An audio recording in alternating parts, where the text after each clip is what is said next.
Hey folks, Jamie here. Thank you for tuning in. Before we get started, I would like for you to take a moment and go down below and hit the like and subscribe buttons.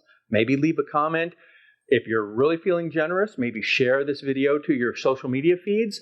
What that does is make it a lot easier for other people to find A Moment of Tiki. I really appreciate it and it helps out a lot. Thanks. Now, on with the show.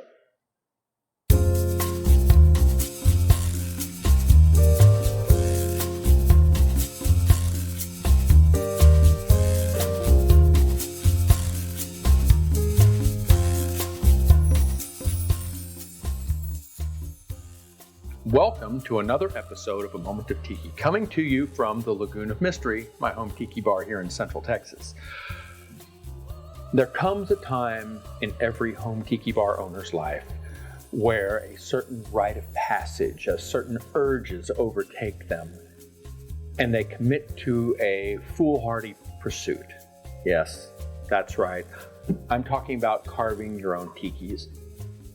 Today, on this episode of A Moment of Tiki, I break out the chainsaw, gouges, grinding wheels, die grinders, all manner of power tools, all manner of hand tools, and I attempt my first genuine tiki carving.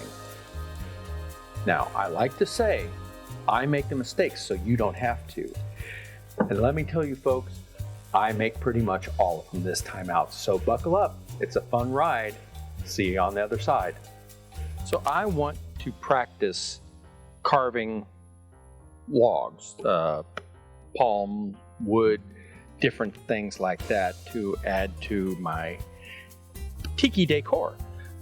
What I have here is an old piece of, well, I think it's pecan. There was some pecan and some oak, but I think this is pecan from several years ago. It's not in the best shape, and people would probably say, you shouldn't carve wood that's been exposed, sitting outside. It's got insects, it's got just various degradation, but I'm considering this practice. And I don't want to mess up a really good piece of wood, which this may or may not have been at one point in time, when I don't know what I'm doing. So what I'm doing here is taking a grease pencil, China marker, and going to rough out some of the structure here that I'm going for. Because of the length of this piece plus the flare, it was a kind of a crotch right here where a branch is forked off. This looks good to me to be like shoulder area. So I want to try and carve a moai here. And so I'm roughing out some of the basic lines. And the thing with this, with marking it out, don't worry about marking up your wood that's going to show, because you're going to grind most of it all away and it won't be visible. So that's not even a consideration here. So just rough it in. You don't have a China marker, you can use a Sharpie, you can use a pencil. You can use pretty much anything that's going to leave a mark. Just be aggressive with it, so you know where to cut and where not to cut. Now, I am going to use, for this roughing out stage, an angle grinder and with the Kutzall grinding disc right here, which hogs off a lot of material in a short amount of time, because it's going to be kicking up a whole heck of a lot of sawdust, fine particulate matter. I'm going to be wearing a respirator to protect my lungs and safety glasses to protect my eyes.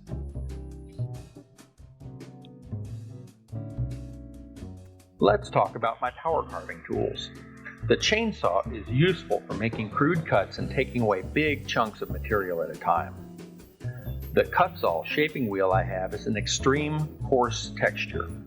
It's got a convex design with significant curvature. I like it, but it's only somewhat more finessed than the chainsaw, although its cuts are much smoother. Against the hardness of the pecan, it struggled on the end grain, but cut into the long grain fairly easily.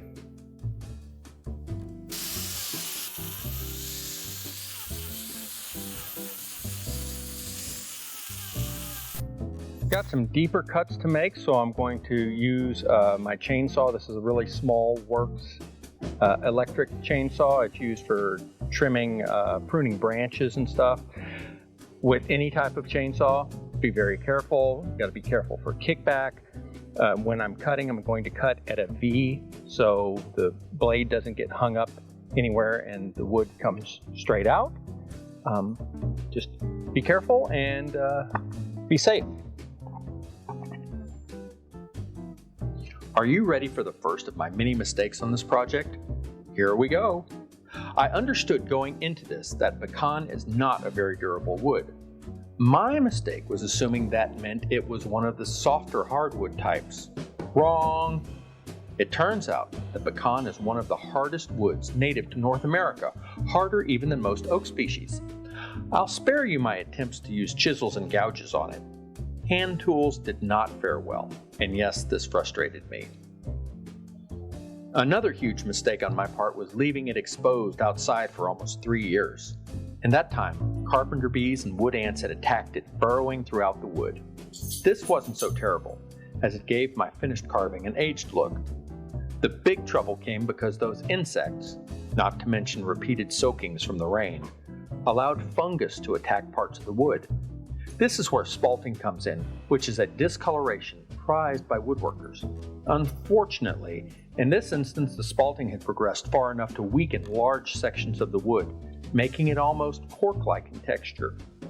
Large sections of the nose simply broke away as I carved it, and even a little slip removed large chunks of damaged wood.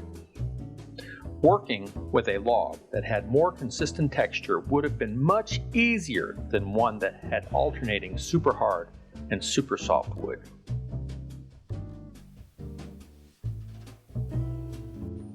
One issue I've run into here with the Moai carving is that my power carving has left a lot of rough marks on it.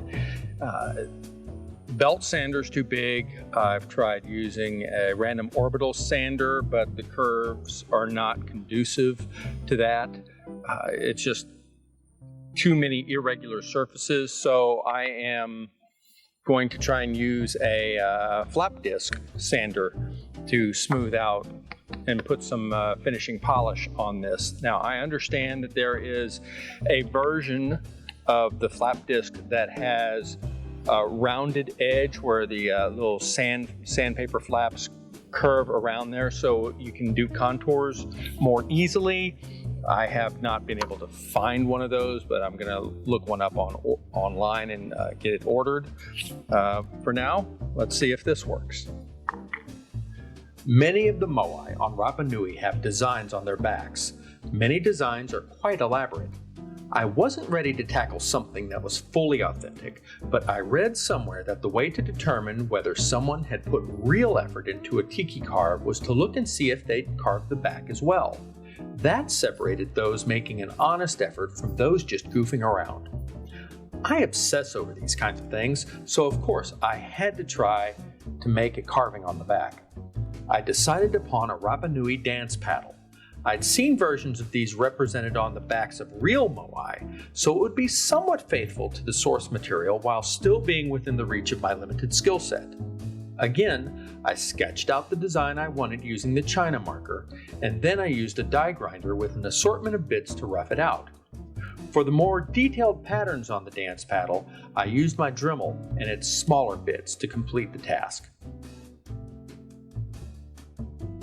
So, let the record show that the flap disc works pretty well for sanding here and getting all the grooves and creases out until it doesn't.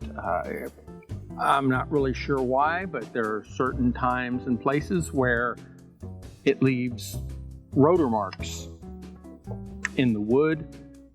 Can't really tell. It doesn't seem to be connected with direction or pressure or anything like that.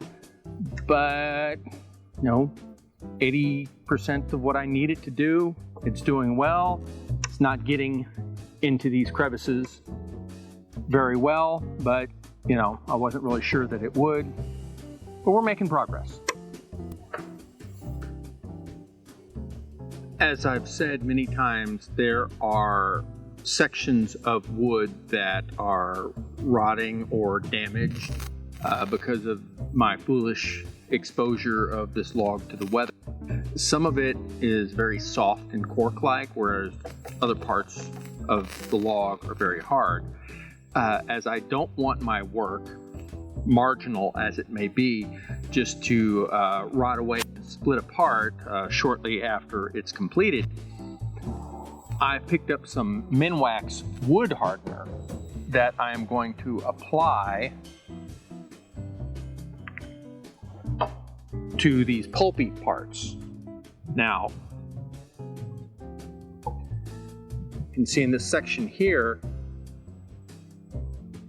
the forehead has been particularly decayed and corroded, and my cutting on it bit deeper and deeper and deeper, and so eventually I cleaned up the mess by giving the Moai kind of a quizzical raised eyebrow. But I want to apply this to the damaged section to firm it up and prevent any further degradation prior to completely applying finish to the whole thing. And what this is a solvent with resin impregnated into it. And so what happens is you coat this on.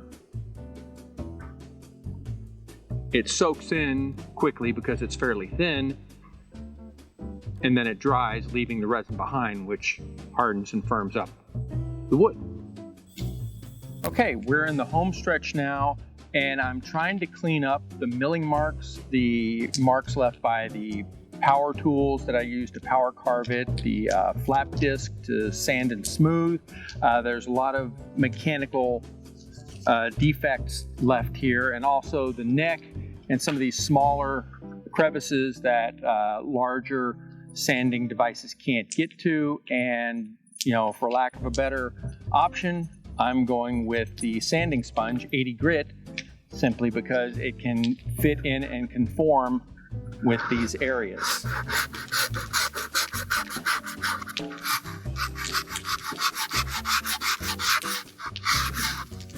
In theory, I could get in and clean it up with chisels and gouges, but I'm not that good with them yet, and every time I've tried thus far, it's only made the situation worse. So we're gonna go with heavy grit sanding paper.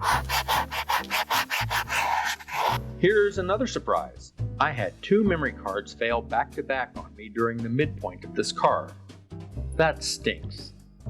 What you don't see here is my carving out the Moai ears using my die grinder.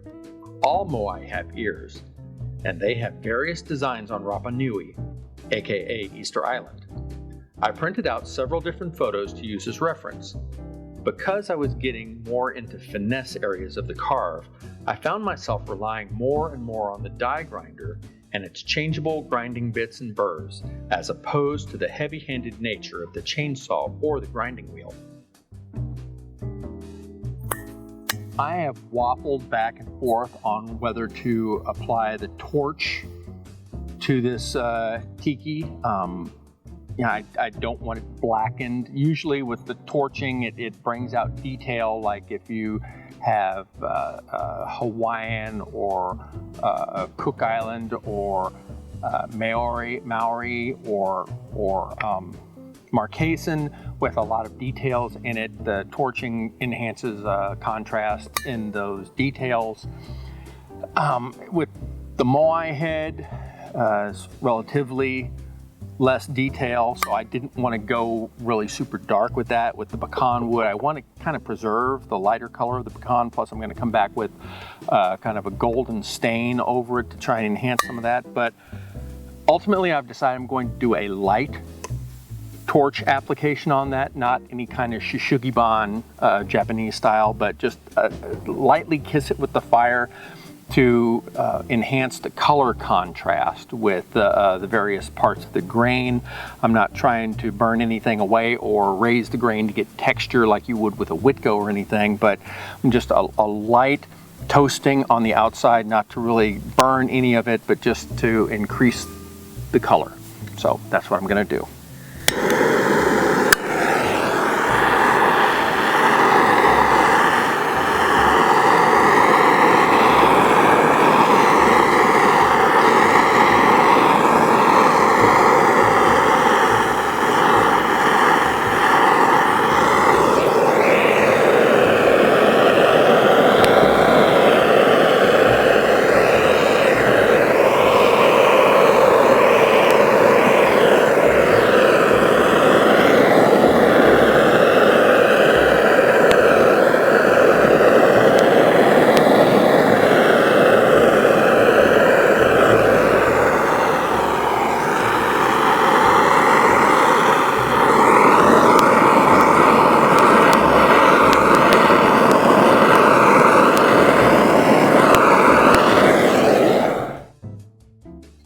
Now I am going to apply a coat of stain to the moai to try and bring out more of that kind of golden pecan color. Because it was left out and exposed to the elements for so long, it's not quite as vibrant and popping as I would like, so I am using a light stain, golden pecan, to try and color match here, or at least color enhance.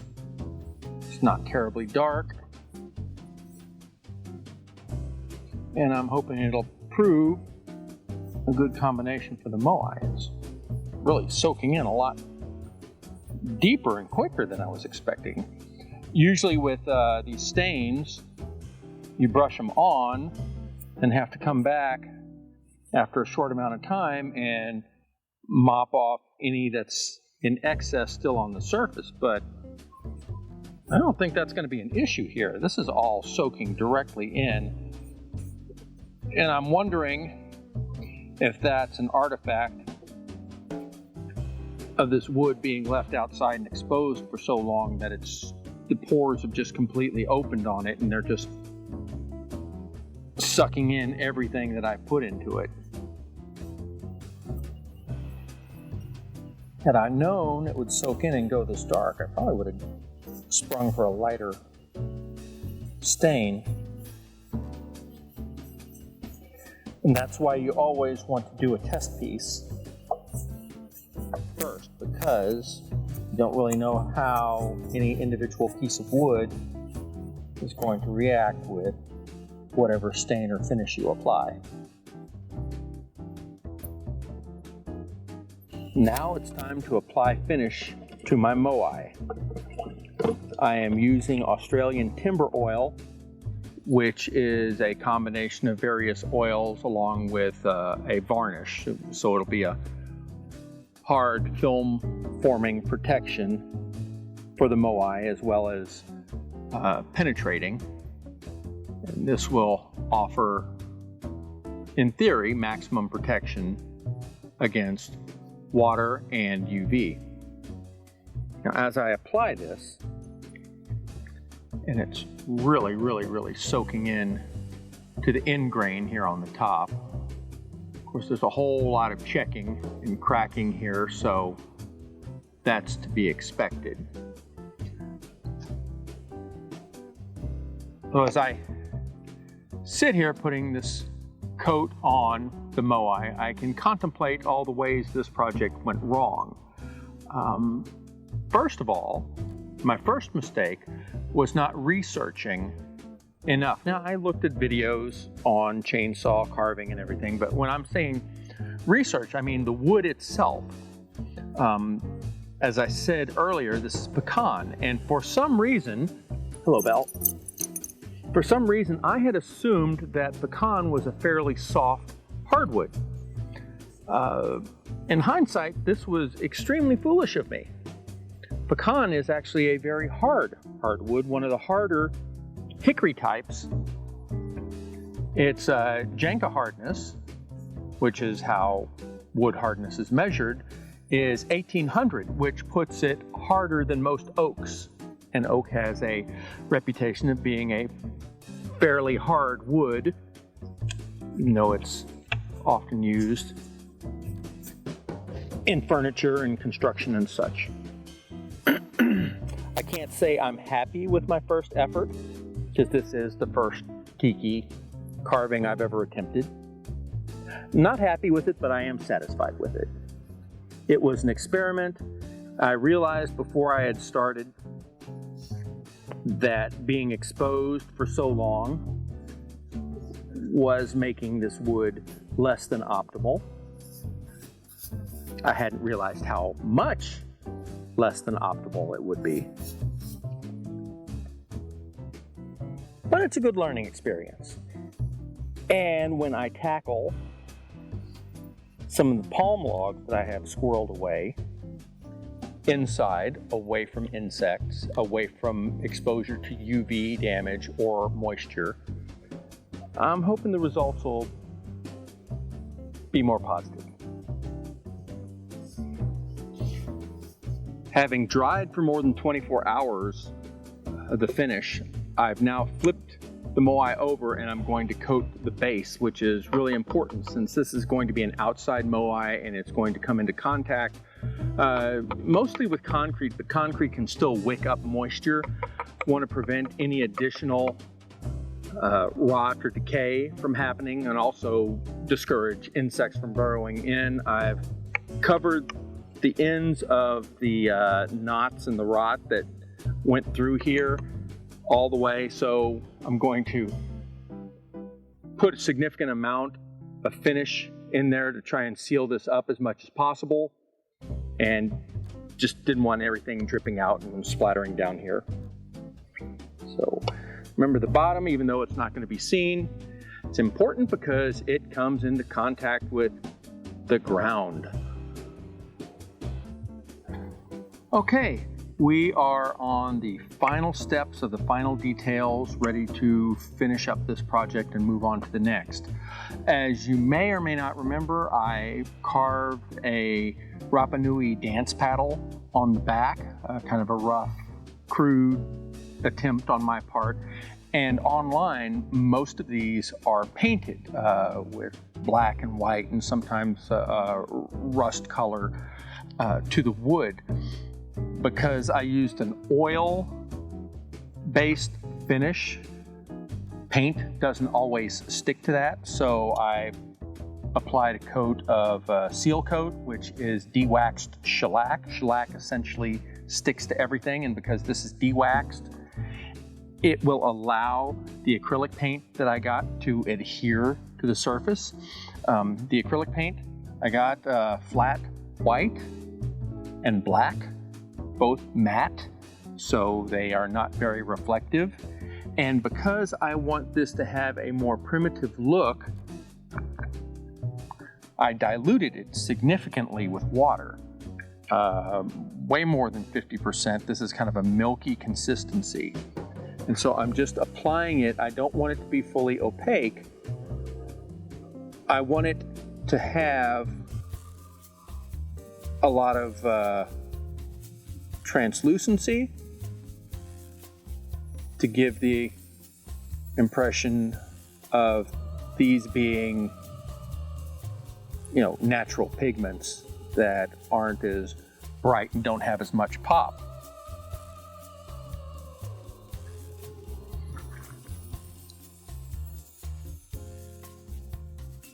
So it's going on fairly thin. We don't want it too watery because we want it to stay in place, but at the same time, we don't want it so thick that it's just going to cover up all the texture underneath. And I think I've hit a pretty good compromise.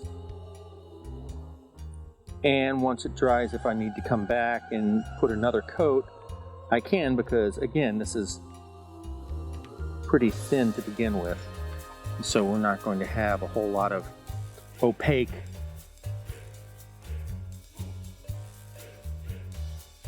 cover-up going on. And here we are with the finished product. Turned out much nicer than what I was expecting about halfway through. This was a learning experience, and part of the experience taught me a couple of lessons. First lesson is, first and foremost, do not let your wood sit unprotected out in the elements where insects can get at it and eat it for years at a time. Secondly, if you've never worked with the wood before, research it. Don't just assume you know what it is, because I turned out to pick one of the hardest woods that grows in North America for my first carving project, and wondered why it was so difficult. Third, perseverance. If the wood doesn't cooperate, if you make mistakes, keep going, and hopefully you can salvage something. This one was not expecting it to turn out much, and it's still not what I want it to be, but it will have a place of honor in the Lagoon of Mystery. And I'm quite happy with how the backside turned out with the dance paddle. Think of the details, practice, don't be afraid to make mistakes. Again, if I can do it, you can do it. So, until next time, from the Lagoon of Mystery, aloha.